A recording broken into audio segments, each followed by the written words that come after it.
Muy buenas noches. El Instituto Legal Educatel les da la cordial bienvenida al Diplomado en Violencia contra la Mujer e integrantes del grupo familiar. En esta oportunidad tenemos a la doctora Yuli Marcela Taza Rojas.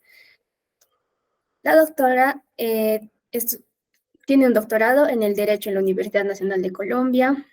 docente en la planta de pregrado de la Universidad de Santo Tomás de la sede de Bogotá. En esta oportunidad nos va a presentar el tema de violencia intrafamiliar y violencia de género en el campo familiar en Colombia. Muy buenas noches, doctora. Adelante. Muy buenas noches, Pilar, y a todos los presentes. Muchas gracias por la invitación. Digamos que quisiera hacer una presentación muy sencilla, pero también una presentación que nos permita conocer el contexto de por qué se ha comenzado a discutir la necesidad de trabajar violencias intrafamiliares y violencia de género.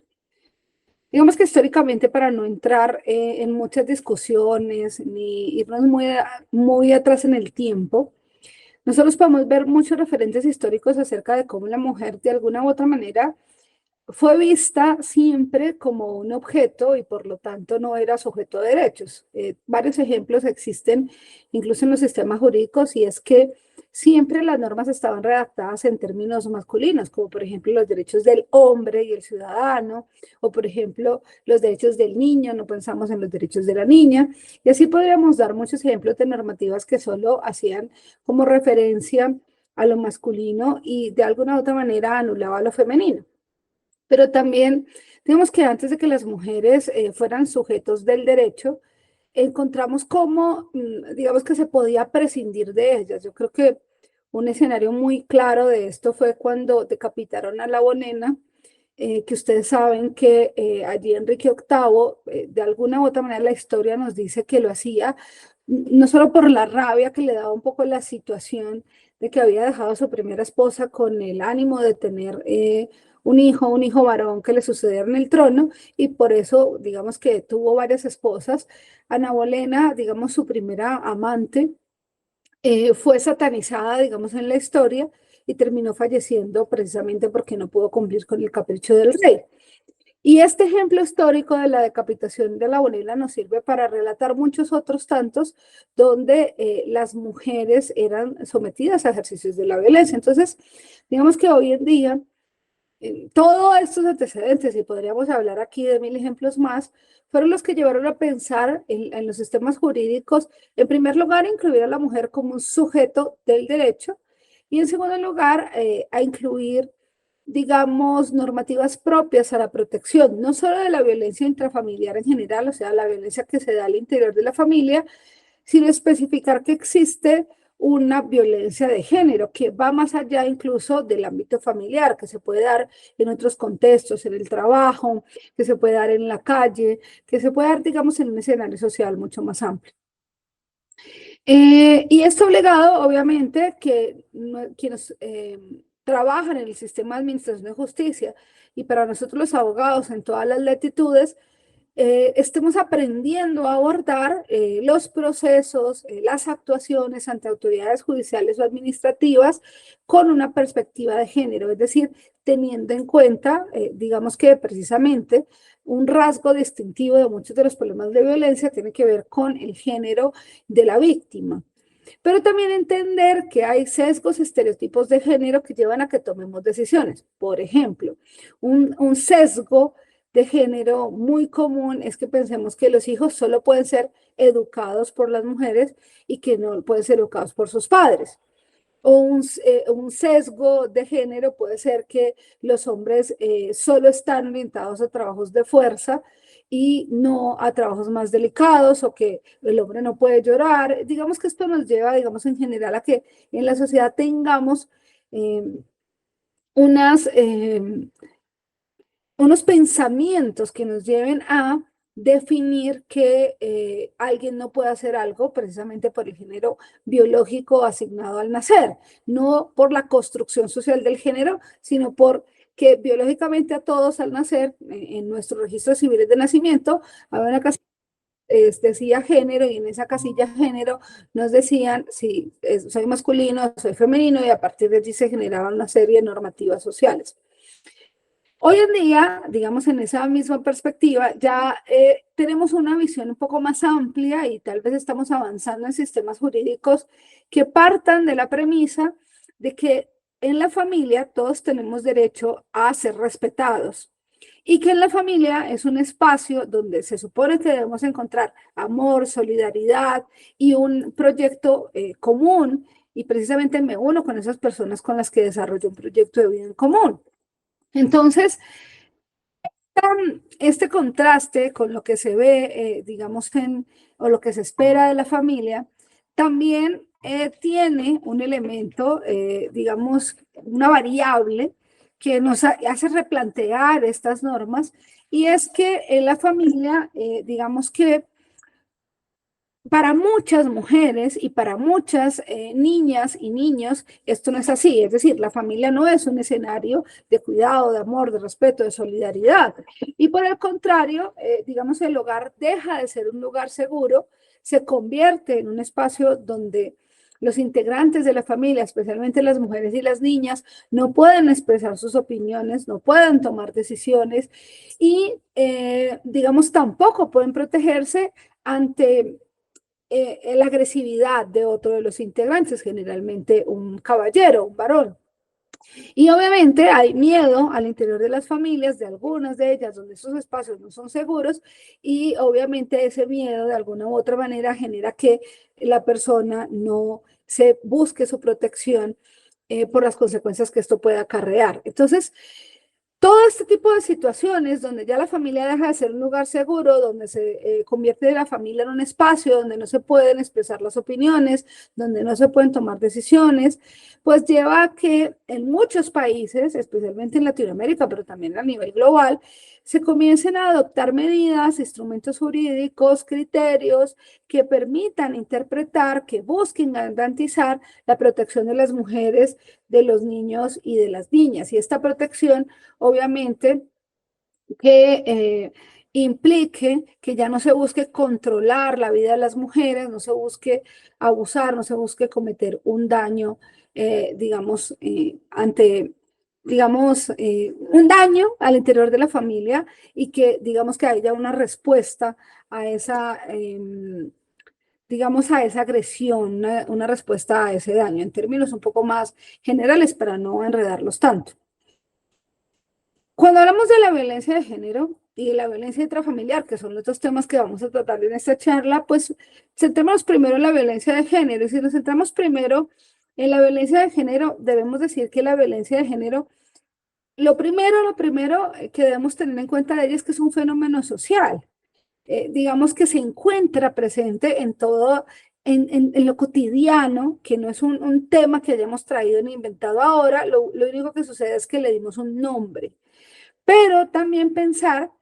que esa violencia que se ejerce, digamos, principalmente contra la mujer, hoy en día, también en un concepto más amplio, con personas con una orientación sexual diversa,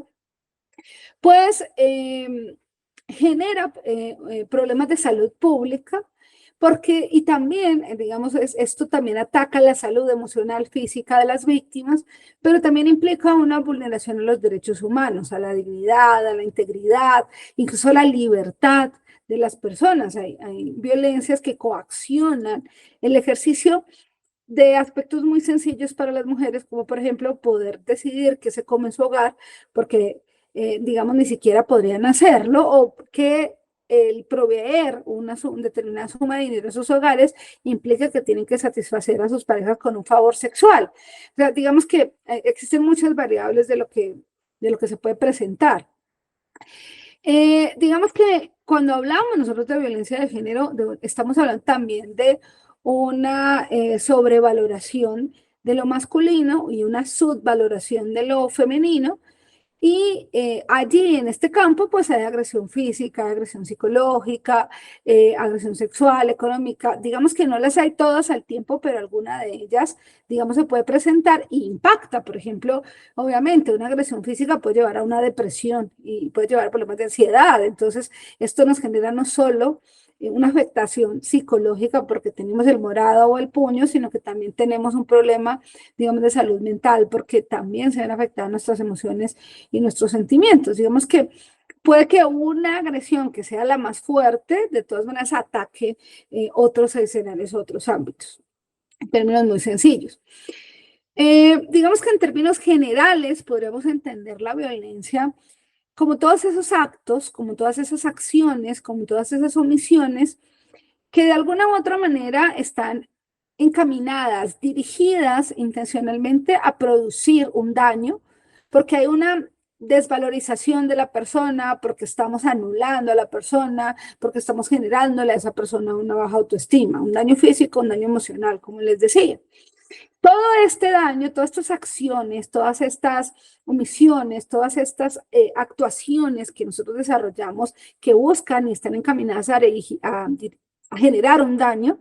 pues impactan en la salud física, emocional, moral, en el autoestima, en el desarrollo personal de las personas, especialmente las mujeres, que es el tema que nos convoca un poco, pero también si lo ampliamos en los integrantes de la familia, los niños, las niñas, las personas mayores, las personas con discapacidad. Y obviamente su materialización se da porque constantemente y de forma sistemática, pues hay conductas de intimidación, hay conductas de amenaza. Si usted no hace esto, yo no proveo lo que se necesita, no le pago la colegiatura a los niños. Hay desprecio, hay chantaje, como les decía. Haga esto y yo hago esto. Si usted se porta bien, yo no le pego. Entonces, de alguna u otra manera también encontramos allí que todas esas acciones nos llevan a conductas o se desarrollan o nos permiten ver conductas que tiene quien ejerce la violencia, porque también las mujeres pueden ejercer violencia en el interior de la familia y que causan un daño hacia otro. En Latinoamérica tenemos la Convención Interamericana para Prevenir y Sancionar la Violencia contra la Mujer, que es una convención, perdón, que es conocida como la Convención Belén do Pará. Y en esta convención, digamos, es muy interesante porque allí, digamos que se establece que se entiende que la violencia contra la mujer, enfocándola un poco también a las temáticas que vamos a abordar el día de hoy, como una acción o conducta que basada en ese género biológico asignado al nacer principalmente, se busca causar daño, sufrimiento e incluso la muerte a una mujer, tanto en un ámbito público como en un ámbito privado. Eso es lo que nos dice a nosotros la Convención de Belén do Pará. Y digamos que a partir de allí, muchas legislaciones han establecido precisamente que cualquier tipo de acciones u omisiones que busquen causar precisamente ese daño, esa muerte, ese sufrimiento sexual, físico, psicológico o económico, o en algunos países no hablan de violencia económica, sino de violencia patrimonial, a una persona por su condición de mujer, pues entonces está ejerciendo violencia de género. También puede ser mediante la coacción, o sea, yo no necesito dar un puño para generar violencia, eh, sino que también voy coaccionando, voy privando la libertad de la otra persona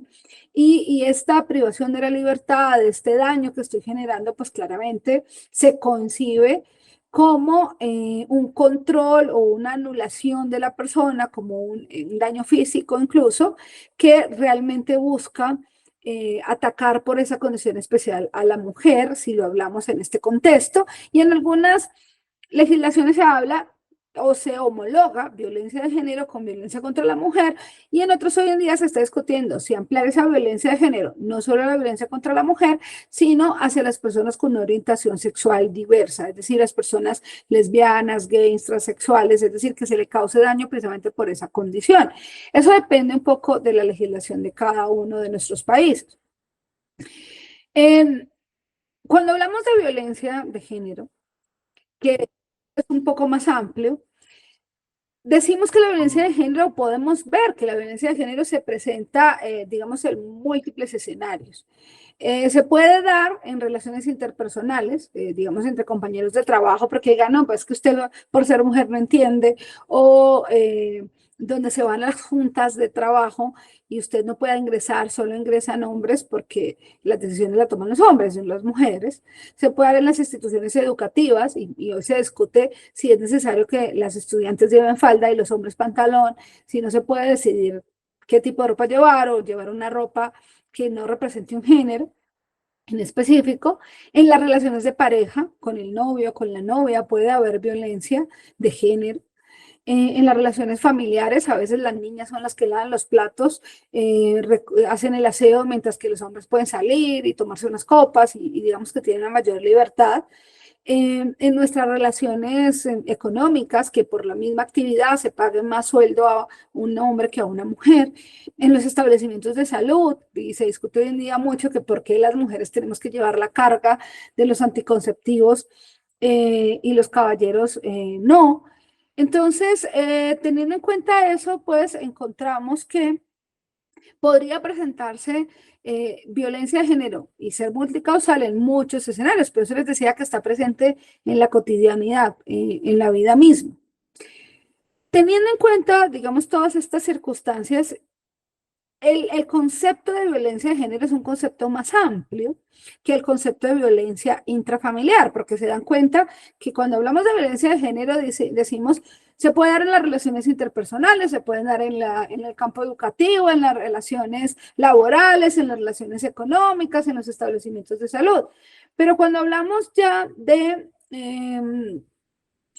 violencia intrafamiliar, si ya nos circunscribimos a esa violencia que se concibe, que se da en el campo de una familia, entendiendo una familia, digamos que en términos muy generales, como una agrupación de personas que se unen para construir un proyecto de vida en común, porque ya necesariamente no nos unimos en familia para procrear, y ese proyecto de vida en común puede implicar el cuidado de una... de sus otros familiares, el cuidado incluso hoy en día de una mascota para abarcar hasta el concepto de familia multiespecie. Es decir, que el concepto de familia como agrupación, hombre, mujer, destinada a tener hijos, pues ya en todas nuestras legislaciones, la peruana, la chilena, la colombiana, se ha venido reevaluando porque entendemos que la familia, desde el punto de vista jurídico, hoy en día cobra múltiples matices y que sí, es una unión de una o varias personas. Bueno, la unión de unas es como digamos que es una falacia, perdónenme, la unión de dos o más personas, porque se admite en algunos países el poliamor, la unión de dos o más personas que se unen para construir, para desarrollar un proyecto de vida en común, y ese proyecto de vida en común no necesariamente implica tener hijos, pero sí puede ser, por ejemplo, la tenencia de una mascota. Entonces, al interior de esa agrupación, pues claro, se puede cometer violencia contra cualquiera de sus integrantes y obviamente se va a producir esa violencia, se va a producir ese daño pues dentro del ámbito de un hogar, de personas que comparten, digamos, cohabitan bajo el mismo techo. Digamos que por eso el concepto de violencia intrafamiliar es un poco más cerrado que el concepto de violencia de género, porque aquí nos estamos circunscribiendo precisamente a esa relación y ese trato familiar. Ya traído todo esto, digamos, al ámbito de las decisiones judiciales, que es, digamos, en principio parte de la discusión que nos convoca, hoy en día se discute en Colombia, pero sé que también se está discutiendo en otros países, especialmente, digamos, en Perú, por eso también esta charla, que se debe tener un enfoque de género en las decisiones judiciales. ¿Y qué busca este enfoque de género? Que se desarrolle el derecho a la igualdad, que se gesten o se creen acciones afirmativas, es decir, aquellas acciones que están encaminadas a proteger a un sector especialmente vulnerable, que se evite en las decisiones de estas autoridades judiciales o administrativas reproducir estereotipos de género al momento de tomar decisiones, como por ejemplo creer que el hombre es siempre violento o creer que la mujer siempre debe estar al cuidado de los hijos, y reconocer que existe violencia de género también, porque es muy importante, o sea, que existe violencia de género y que es un problema estructural, lo cual no significa que tengamos sesgos de género, o sea, una cosa, digamos que no riñe con la otra. Entonces,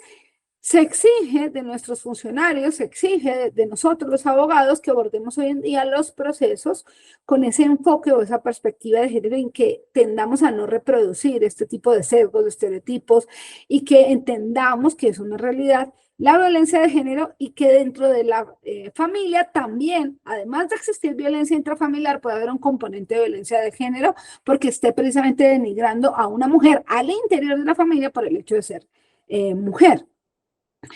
En ese sentido, entonces también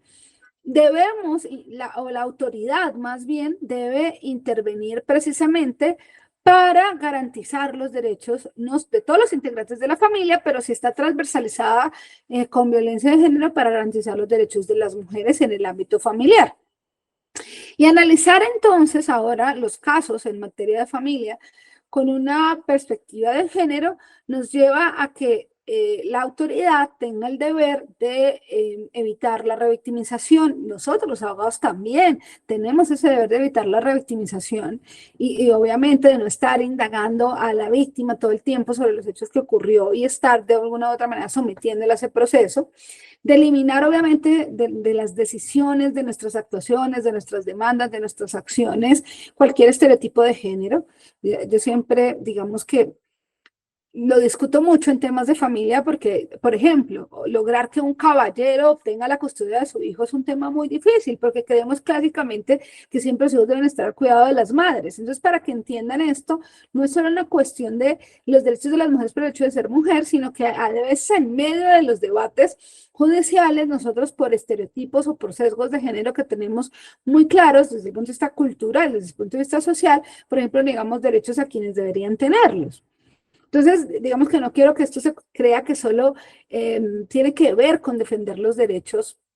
de las mujeres per se, sin entender que de una forma muy global se debe transversalizar la justicia con un enfoque de género, evitando los estereotipos de género, sin dejar de reconocer que hay violencia y que esa violencia a veces, además de ser violencia intrafamiliar, es una violencia cometida específicamente contra una persona por el hecho de ser mujer. Y en ámbitos un poco más amplios, por el hecho de tener una orientación sexual diversa, eso depende de cada uno de nuestros países. Entonces, volvemos a que analizar los casos con un enfoque de género implicaría evitar la revictimización, implicaría eliminar de las decisiones, de las actuaciones, cualquier estereotipo de género, implicaría realizar un análisis rígido de las actuaciones y ver específicamente quién está cometiendo la violencia y ver que esa violencia puede llevar, digamos, específicamente a un sesgo o a un estereotipo también de género. Y dentro de todos estos procesos se debe garantizar, obviamente, que la investigación que yo realizo en el caso debe garantizar los derechos y la dignidad de las víctimas. Porque claramente, yo a veces, por ejemplo, cuando me dicen, digo, no, es que a usted la golpearon porque se puso minifalda o mucho escote y entonces su pareja no quiso que usted se pusiera esa minifalda, ese escote y le pegó y le obligó a ir a la casa a cambiarse. O sea, ese tipo de condiciones también implica que yo entienda que se debe respetar la dignidad de las mujeres y se debe respetar su derecho a la autodeterminación. Pero también en estos casos, digamos, donde debo aplicar enfoques de género, tengo la obligación de flexibilizar la carga probatoria porque allí a veces no es fácil tener una prueba contundente de un tipo de violencia o tener el morado, digamos, porque a veces ni siquiera vamos a una institución de salud para que obviamente dejamos constancia que existe el morado, sino que hay que privilegiar, digamos, varios indicios y varias pruebas que no son directas, donde de alguna u otra manera pueda resultar comprobado que existe esa violencia de género.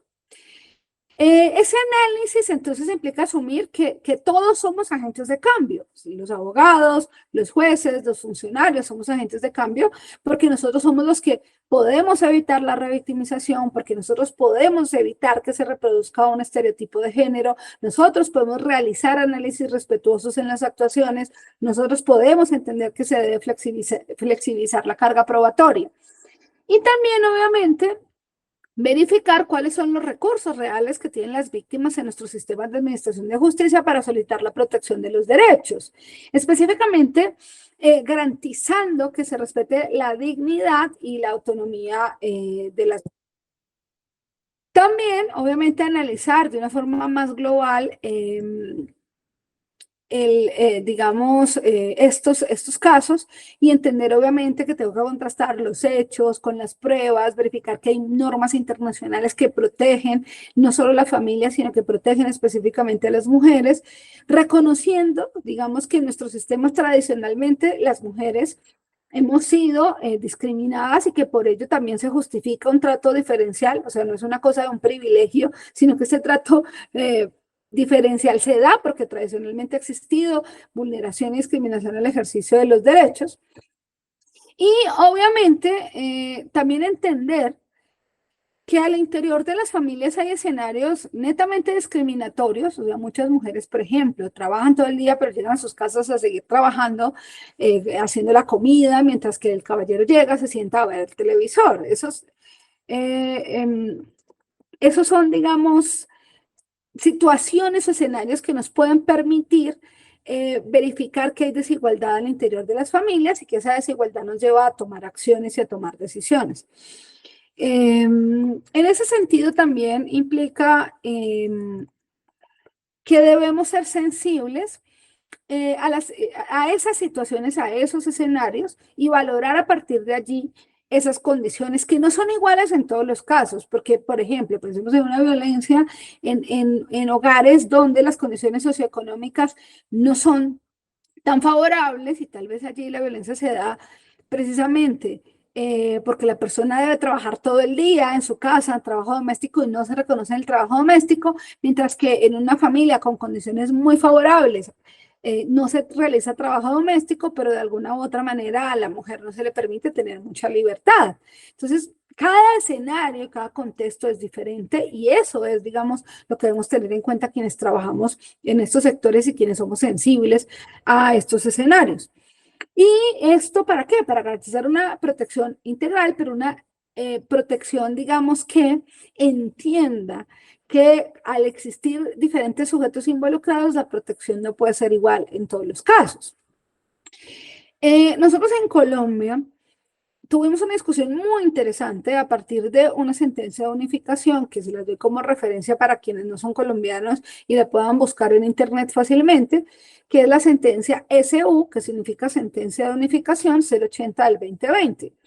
Y un poco hablemos rápidamente del caso. Es un caso donde hay una violencia, un divorcio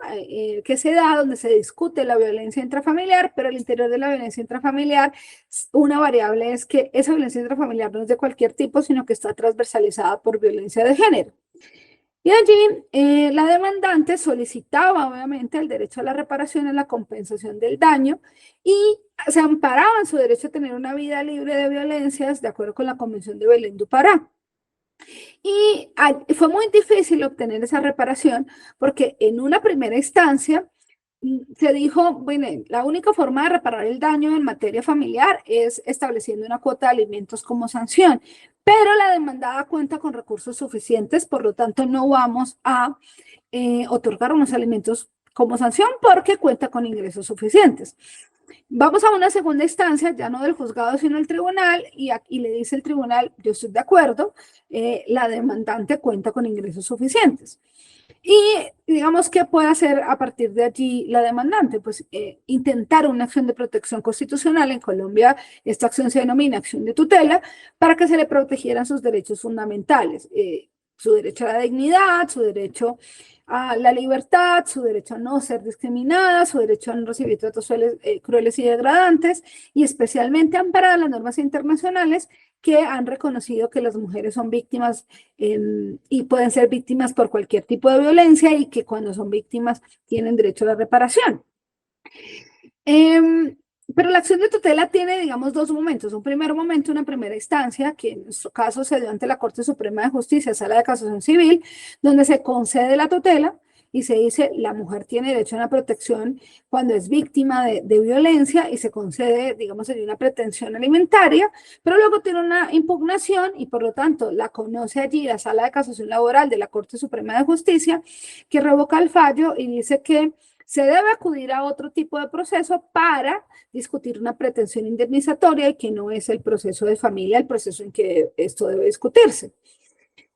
Pero cuando se resuelve en Colombia en sede de tutela, hay una revisión. Y esta revisión, ¿quién la hace? La Corte Constitucional Colombiana,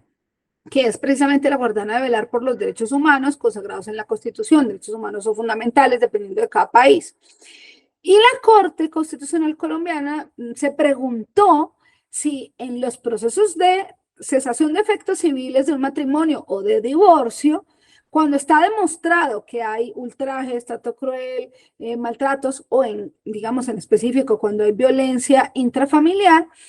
Si el juez de familia puede pronunciarse sobre la posibilidad de ordenar una reparación del daño cuando hay violencia intrafamiliar transversalizada por violencia de género. ¿Y cómo resolvió la Corte este problema jurídico? Dijo, sí, efectivamente, sí se tiene derecho a la reparación integral porque las mujeres tienen, valga la redundancia, derechos a una vida libre de violencia y eso lo encontramos garantizados en la Convención, por ejemplo, Belén do Pará y en otras convenciones interamericanas y en convenciones sobre derechos humanos que tendríamos que ver en cada país qué convenciones han sido ratificadas. ¿Qué analizó la Corte allí? Obviamente, que en el marco de la violencia intrafamiliar se puede presentar violencia contra la mujer y que en general las mujeres tenemos derecho a ser protegidas contra cualquier tipo de violencia. Que existe en Colombia, así como lo hay en otros países, marcos de protección constitucional donde se protegen los derechos de la mujer y también existen en otros países bloques de constitucionalidad y hoy en día convencionalidad en materia de protección de los derechos de la mujer. O sea, existe un marco normativo donde claramente se protegen los derechos de la familia en genérico y de la mujer en sentido específico. Y que obviamente a partir de allí podríamos decir y defender válidamente que existe una responsabilidad civil en las relaciones familiares y claro, la responsabilidad civil que genera la obligación de reparar integralmente a las víctimas. Entonces, digamos que esto ha hecho que se cambie la visión. ¿Y por qué ha hecho que se cambie la visión? Porque ya se piensa, miren, las mujeres al interior de la familia, la esposa, las hijas, las abuelas, no son posesiones del hombre, sino que son un sujeto de derechos y un sujeto de especial protección constitucional en los países que tienen, digamos, este reconocimiento en sus constituciones, como lo es Colombia. Y aquí Colombia, digamos, nuestra Corte Constitucional ha desarrollado todo una línea de trabajo acerca de los sujetos de especial protección constitucional, siendo las mujeres una de ellas, siendo las niñas una de ellas, y también ahí se puede transversalizar porque exista discapacidad o porque sea una persona mayor de edad. Es decir, digamos que hay diferentes enfoques que también llevan a que sean sujetos de especial protección por diferentes vías. Y la Corte también delimita o nos dice, mire, en la violencia de género existen al menos 3 características visibles y obviamente entendamos esto en el contexto de la violencia intrafamiliar de la que ya hemos venido hablando. ¿Qué características podemos ver allí? Uno, el sexo de quien sufre la violencia y el sexo de quien la ejerce. ¿Quién sufre la violencia? Una mujer. ¿Quién ejerce la violencia? Un hombre. La causa de la violencia. ¿Y cuál es la causa de la violencia? La desigualdad que ha sido tradicional en muchas de nuestras sociedades, que es universal incluso, que sitúa a la mujer en una posición de subordinación respecto de los hombres. Y obviamente la generalidad de los ámbitos en los que se ejerce, porque esa desigualdad puede ser en las relaciones de pareja, familia, trabajo, educación, como ya lo hemos venido hablando. Obviamente es, ojo, una alerta aquí muy importante, no olvidemos que hablemos de violencia de género no significa que desconozcamos, eso me parece muy importante dejarlo por sentado, que existen sesgos y estereotipos de género que también afectan a los hombres, pero aquí principalmente nos vamos a enfocar en la violencia de género. Entonces, digamos que esto lleva a que los sistemas jurídicos analicen esas prácticas que se dan a nivel económico, político, social, cultural, y que eviten que se reproduzcan estas relaciones de poder que llevan a una discriminación en razón del género. Y que se tomen acciones concretas para lograr una equidad tanto para hombres como para mujeres, y que realmente las normas lleven a que exista una paridad de género, o sea, que hombres y mujeres seamos iguales. Pero también, como esto se demora, esto no es tan rápido, cambiar obviamente la cultura toma mucho tiempo y los cambios en la cultura se dan de a pocos, pues debemos entender que hay unas necesidades que debemos atender, eso es un enfoque diferencial, unas necesidades que debemos atender para realmente poder ir generando este cambio. Y esto nos lleva a impactar en la política, a impactar en la normativa. Adoptemos normas que de alguna u otra manera nos lleven a adoptar la perspectiva de género como un elemento de análisis y a adoptar normas concretas que permitan esa equidad. Entonces, digamos que de alguna u otra manera, esto ha llevado a que también se pregunte nuestro sistema jurídico, ya no solo en esta sentencia de SU 080, sino en otras decisiones, si ante el déficit de protección, porque no hay una norma concreta que diga a las mujeres debe reparárseles así, sino que tomamos esas normas generales de nuestros códigos civiles y tratamos de aplicarlas a este contexto, si es necesario reparar esa violencia intrafamiliar que está unida a la violencia de género en el marco de las relaciones familiares. Y obviamente se ha dicho que siempre que se acredite que hay actos de violencia intrafamiliar o de género al interior de estos escenarios familiares, pues debe el juez obviamente determinar cómo se repara ese daño en el escenario procesal. Y esto pasa por medir cuáles son los daños que ha padecido la persona maltratada, cuál sería una compensación justa, de acuerdo con cuáles reglas y con cuáles principios. Entonces, generalmente se aplican los criterios para la reparación integral que se aplican en otras áreas como el penal, que se aplican en otras áreas como el administrativo, pero un reto sería generar unos concretos para el derecho de familia.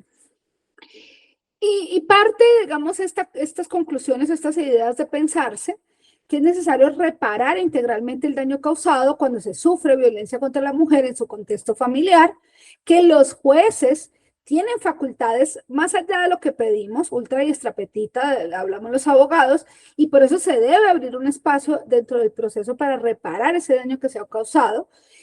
porque entendemos que hay un déficit de protección, que no hay mecanismos específicos en algunos países para desarrollar esos procesos de reparación. Entonces, digamos que de alguna u otra manera debemos aplicar esos homólogos que ya existen por analogía, ¿no? Y de alguna u otra manera no considerar que solo los alimentos, o sea, que se le otorga alimentos a la víctima de violencia, es la única medida reparativa, porque, digamos, podrían existir otros mecanismos. Incluso las víctimas podrían decidir cómo quieren ellas verse reparadas en su daño, si quieren unas excusas públicas o si quieren, digamos, algún otro tipo de acción. Entonces allí no solo decimos hoy en día que es una obligación del Estado crear esos mecanismos que protejan a la mujer, pero si nos quedamos esperando a la acción del Estado, es posible que nos salgan telarañas. Entonces, como es posible que el Estado no cree esos mecanismos, pues el juez estaría obligado a través de los mecanismos que ya existen, por analogía, aplicarlos para así, digamos que suplir ese déficit procedimental que existe. Entonces, ¿cuál, digamos, sería una conclusión ya para ir cerrando y no aburrirlos tanto? Es que siempre que se acredite la ocurrencia de actos constitutivos de violencia intrafamiliar y al interior de las familias, de actos constitutivos de violencia de género, pues se debe buscar reparar a la víctima. Y si no hay el trámite, el juez debe aplicar un trámite homólogo, digamos, con el fin de garantizar esa reparación que las convenciones internacionales hoy en día contienen. Y eso, digamos, ¿a qué nos lleva y a qué nos obliga a todos? A no caer en parcializaciones también, a actuar con independencia, con imparcialidad, a que no reproduzcamos estereotipos de género discriminatorios, a que abordemos a diferentes niveles esa violencia que existe, a que siempre pensemos en lo más favorable para la víctima, a que pensemos que existen normas que protegen a las víctimas en estos casos y que incluso son normas de derechos humanos de carácter internacional que podemos aplicar. Y que obviamente también debemos entender que no vamos a acabar con la solución de un solo caso a todas esas costumbres sociales que afectan, digamos, las familias y que de alguna u otra manera han generado esos escenarios de discriminación. Pero que partir de reconocer que existen estos tipos de violencia en el ámbito doméstico, pues es importante porque tradicionalmente estaba oculta, se guardaba silencio, no dejaba huellas visibles, siempre habían excusas para desconocerla. Entonces, de alguna u otra manera existe esta dualidad, obviamente. También entonces debemos pensar que a nivel internacional esos instrumentos jurídicos ya existen, que nos obligan, quienes han adoptado las convenciones, ustedes verifican que las convenciones no solo son un catálogo de principios que establece lo que el Estado debería hacer, sino que nos dice, mire, señores Estado, avancen en eliminar cualquier forma de discriminación en general. Y hay otros que dicen, avancen en eliminar cualquier forma de discriminación y violencia específica contra la mujer. Entonces tenemos un marco amplio, pero también tenemos un marco específico. Y estas también unidas a las normas que protegen a la familia y dentro de la familia a los niños, a los adultos, a las personas con discapacidad. Tenemos normas incluso en esos mecanismos de protección específicas para sujetos de especial protección internacional. Entonces, ¿qué demanda o qué nos lleva? ¿Qué nos lleva a esto? A demandar de las autoridades, obviamente, una eficacia en el desarrollo de sus investigaciones, en el rechazo a cualquier forma de violencia, en que se genere confianza de las víctimas en las instituciones y que esas medidas que no existan pues puedan ser implementadas. Es decir, los estados deben implementar medidas de compensación para las víctimas de violencia intrafamiliar y de violencia de género también, hacer un proceso de reparación concreta a la víctima por la violencia que ha sido ejercida en su contra, detener también en sus decisiones y obviamente en las normas, de un lado las legislativas y de otro lado las judiciales, un enfoque transformador para atacar esas causas de la violencia, para que nuestros sistemas jurídicos pues ganen credibilidad en la protección a las víctimas y se logre realmente lo importante, reparar el daño sufrido por la víctima, pero lo más importante incluso de los estados es lograr crear normas que eviten, que prevengan esa violencia contra la mujer, porque nada sirve tener, no, pues ahora todos los que cometan violencia intrafamiliar o violencia intrafamiliar vinculada a violencia de género van a pagar una indemnización de $1.000, un ejemplo, pero bueno, yo digo, pues si tengo que pagar $1.000 y tengo mucho dinero, pues los pago y le doy el puño. No, tenemos que crear realmente medidas que prevengan y eviten que se sufra daño y que impacte a futuro. Entonces también es muy importante enfocarse en la prevención más a nivel legislativo, pero si nuestros legisladores no avanzan, pues a nivel judicial ir generando ese parámetro también y esa sensibilización. Porque es una obligación de los estados que adoptan estas normas internacionales de crear mecanismos para erradicar la violencia de género y procurar que se evite también la violencia intrafamiliar y procurar todos esos medios para la reparación del daño, adoptando medidas de carácter legislativo. Hay diferentes formas de reparar, ya para ir cerrando. ¿Cómo? Pues formas pecuniarias con plata, dinero, hay reparaciones simbólicas, digamos, la víctima quiere un regalo, etcétera, hay disculpas públicas, hay medidas de rehabilitación, oiga, tome terapia, vaya a terapia, hay medidas que garanticen obviamente la no repetición, usted tiene que hacer obligatoriamente un proceso pedagógico, porque a veces no es terapia, sino también aprender a tratar a las personas, porque debemos desaprender todas esas costumbres sociales que realmente se tienen.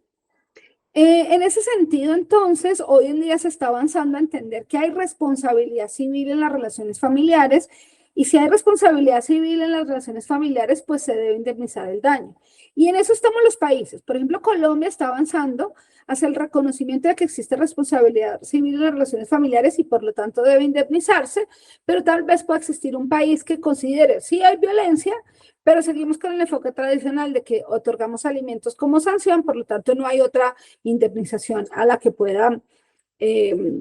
haber derecho o a la que se dé lugar. Sobre el derecho a la reparación, pues obviamente hay muchas cosas que decir, pero podemos decir que los jueces y las juezas y los legisladores tienen posibilidad de establecer acciones concretas de reparación del daño. Nuestras convenciones internacionales, como la Convención de Belén do Pará, obligan a los estados a reparar. Debe cumplirse ese mandato, digamos, de que los estados establezcan medidas para reparar en un plazo razonable. ¿Cómo es posible que llevamos muchos años con estas convenciones y todavía no realicemos nada? Solo a veces las adoptamos y ya está. Y obviamente generar rutas de protección para todos los derechos fundamentales, todos, porque es que no solo se están vulnerando derechos en nuestros estados a las mujeres, sino a las niñas, a los niños, a las personas con discapacidad, a los adultos mayores, digamos a otros sujetos de especial protección como los habitantes de calle, etcétera, etcétera. Bueno, con esto, digamos, pretendíamos abarcar un poco, contarles cómo se está dando en Colombia el derecho a la reparación por violencia intrafamiliar vinculada a violencia de género en el sistema jurídico colombiano. Espero que de alguna u otra manera hayan tenido un panorama al menos general que les permita continuar con sus estudios y pues les agradezco mucho haberme escuchado el día de hoy. Muchas gracias, doctora, por su participación en este importante diplomado. Agradecemos su presencia. Esperamos tenerla en otra oportunidad. Tal vez entre los participantes haya alguna duda o consulta que quisieran realizar. Por favor, levantar la mano y prender el micro.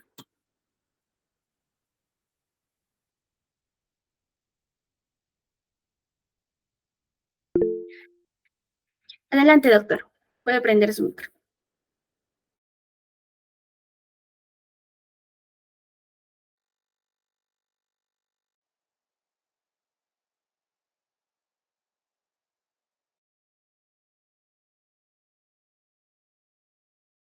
Doctor Melvin, puede prender su micro para poder participar.